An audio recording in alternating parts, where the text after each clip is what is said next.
Valentine day wish करने में थोड़ा लेट हो गया। आई होप कि सब लोग पेन कॉपी के साथ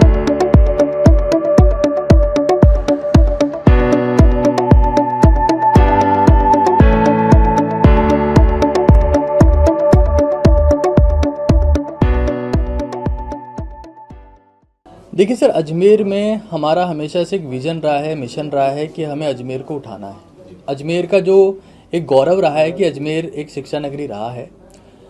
वर्तमान समय शिक्षा नगरी के पैमाने बदल गए। आज शिक्षा नगरी वो कहलाती है जहाँ पर बच्चा बाहर से तैयारी करने आता हो, जेईई की, नीट की, यूपीएससी की तैयारी करने आता हो। कोविड के बाद से या कोविड के आसपास से हमने डिसीजन लिया था कि अब हम अजमेर के में ये इंश्योर करेंगे कि बाहर से बच्चा यहाँ पढ़ने आए, क्योंकि हमें देखते रहे कि बच्चा कोटा में जाता है, सीकर में जाता है, दिल्ली में जाता है, हमें सोचते हैं यहाँ क्यों नहीं आ सकता। तो स्टार्टिंग में हमारे पास में तकरीबन 5 स्टूडेंट्स आए थे जस्ट कोविड के बाद में ऑफलाइन पढ़ने, और ये नंबर लगातार अब बढ़ रहा है, तकरीबन 500 के आसपास सब बच्चे यहाँ पर हमारे पास बाहर से पढ़ने आ रहे हैं। और विजन और मिशन सिर्फ एक ही है कि अजमेर को एक वैल्यू देनी है। जैसे अजमेर आज एक धार्मिक नगरी है, लेकिन अजमेर शिक्षा नगरी भी हुआ करता था। मैं चाहता हूं कि अजमेर धार्मिक नगरी और शिक्षा नगरी दोनों रहे।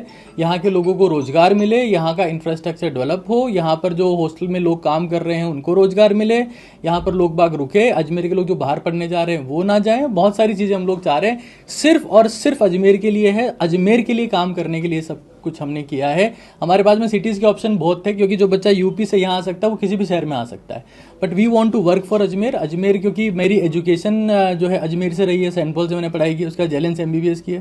तो मैं चाहता हूँ कि अजमेर के लिए मैं कुछ कर पाऊँ, और अजमेर के लिए ही पूरा डेडिकेटेड ये चीज़ है कि हमें अजमेर को हर एक स्तर पर बदलने का प्रयास करना है, विशेष तौर पर शिक्षा के माध्यम से संभव है। देखिए, डिसिप्लिन तो बहुत ज़रूरी है। मतलब लाइफ में 2 टाइप के पेन होते हैं। एक पेन जो आप में डिसिप्लिन का होता है, एक जो रिग्रेट का होता है, पछतावे का होता है, एक अनुशासन का होता है। तो आपको लाइफ में हमेशा चूज़ करना पड़ता है। ये हर इंसान की ज़िंदगी में है। आप जितने मीडिया के भाई यहाँ बैठे हैं, आपने भी लाइफ में फील किया होगा कि जब आप लोगों ने वो दर्द महसूस किया जिसमें अनुशासन में रहने की ज़रूरत थी, तो आपने पाया कि उसके परिणाम बेहतरीन होते हैं। तो अनुशासन के बिना तो कुछ परिणाम संभव नहीं है। हमारा प्रयास यही है कि हम बच्चों को अगर क्लास टाइम में बहुत super dedicated, super focus, discipline रख पाएंगे तो उनका परिणाम बेहतर होगा, उसमें कोई संदेह नहीं है। क्लियर करवाना। देखिए सुशील जी, मेरे हिसाब से लोगों का दबाव शायद बहुत कम होता है, अपेक्षाओं का दबाव बहुत ज़्यादा होता है ना। तो वो मुझे लगता है, लेकिन कहीं ना कहीं आपको अपने गोल पे फोकस करना होता है, आपको अपने टारगेट पे फोकस करना होता है। और मैं भी बच्चों से ये इंश्योर करूँगा कि भाई जब तक हम लोग एक टीम की तरह मिलकर काम नहीं करेंगे, शिद्दत से मेहनत नहीं करेंगे, तो फिर उसका कोई सेंस नहीं रह जाता। इंपॉर्टेंट चीज़ यही है कि हम दबाव को साइड में रखें, क्योंकि वो रहेगा। अगर दबाव को नहीं झेल सकते तो हम बच्चों को क्या सिखाएंगे, बिकॉज एट द एंड उन लोगों को भी प्रेशर फेस करना ही करना है।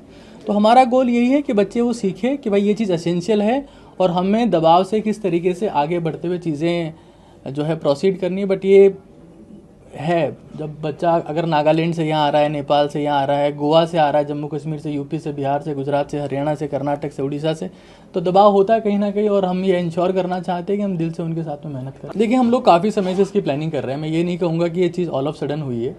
हमने तकरीबन पिछले 2 महीने से, और इन रियल में कहूँ तो मेरी प्रोफेशनल लाइफ में पिछले 6 साल से मैं सोच रहा था कि बहुत सारे बच्चे ऐसे, मतलब 90% बच्चे ऐसे हैं जो आखिर के 3 महीने खराब करने की वजह से अपना हर साल खराब कर लेते हैं, फिर इनको बार बार तैयारी करनी पड़ती है। अगर आखिर के टाइम में, क्योंकि मुझे लगता है कि 20% टाइम में 80% रिजल्ट आता है, अगर वो बच्चा शिद्दत के साथ में, सिंसियरिटी के साथ में आखिरी टाइम का से इस्तेमाल करता है, तो कहीं ना कहीं उसको ड्रॉप करने की जरूरत नहीं पड़ेगी।